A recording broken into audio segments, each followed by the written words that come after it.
représentants et nous avons des représentants qui sont... Il y a urgence à prendre des mesures en rupture avec les politiques antérieures. Et nous allons dire dans tous les domaines, formation, emploi, restructuration, financement de la protection sociale, retraite, que ça n'est pas avec les vieilles recettes qu'on va faire le changement. Le changement, il doit passer par des nouvelles recettes.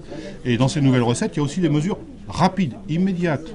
On vient de redire combien la situation dans le secteur de l'industrie est de plus en plus préoccupante. On est sur une pente descendante des emplois et des activités qui nécessite de la part du gouvernement, qu'il n'hésite plus. Alors nous savons qu'il travaille sur un certain nombre de sujets, nous allons porter nos revendications, sur quoi elles reposent quelques exemples. Il faut permettre aux salariés d'intervenir sur les stratégies des entreprises et pas simplement d'être appelés à négocier les conditions de fermeture des sites, de séparation des salariés, des plans de licenciement. Non, il faut intervenir sur ce qui est structurant de l'économie. Mais pour ça, il faut que le gouvernement entende davantage les salariés que les actionnaires. C'est ce que faisait l'ancienne équipe gouvernementale. Il faut redéfinir le licenciement économique. Il n'est pas possible, comme la justice continue de le déclarer au gré des conflits locaux, les employeurs puissent licencier pour motif économique, y compris dans des groupes en très bonne santé financière, dans des sites ayant des bons carnets de commandes, tout simplement parce qu'on est sur des logiques internationales de rentabilité financière pour des actionnaires. Ça n'est plus possible, c'est au gouvernement de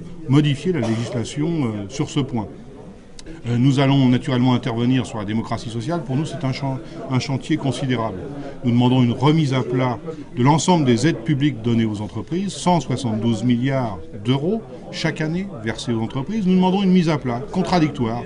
Quelle est l'efficacité de ces aides publiques dans la mesure où notre pays affiche un taux de chômage et un taux de précarité des emplois jamais atteint depuis de nombreuses années. Donc nous sommes fondés à demander, exiger un diagnostic contradictoire et nous mettrons à l'évidence qu'il y a certaines entreprises, y compris qui bénéficient abusivement d'argent public, et qui en profitent d'ailleurs pour fermer même certaines de leurs activités. Nous allons intervenir sur la formation professionnelle, sur le financement de la protection sociale, en défendant les revendications que chacun connaît dans nos rangs, pour modifier les assiettes de ressources permettant de financer les besoins de protection sociale.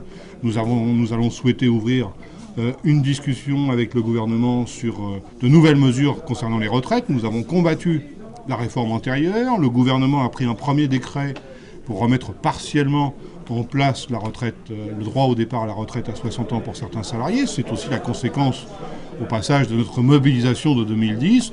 Nous voulons aller plus loin dans cette direction. Voilà, donc nous allons essayer de conjuguer à la fois la nécessité de discuter de réformes structurelles qui vont nécessiter un peu de temps, mais en même temps, nous allons être très insistants pour des mesures rapides qui changent le quotidien des salariés.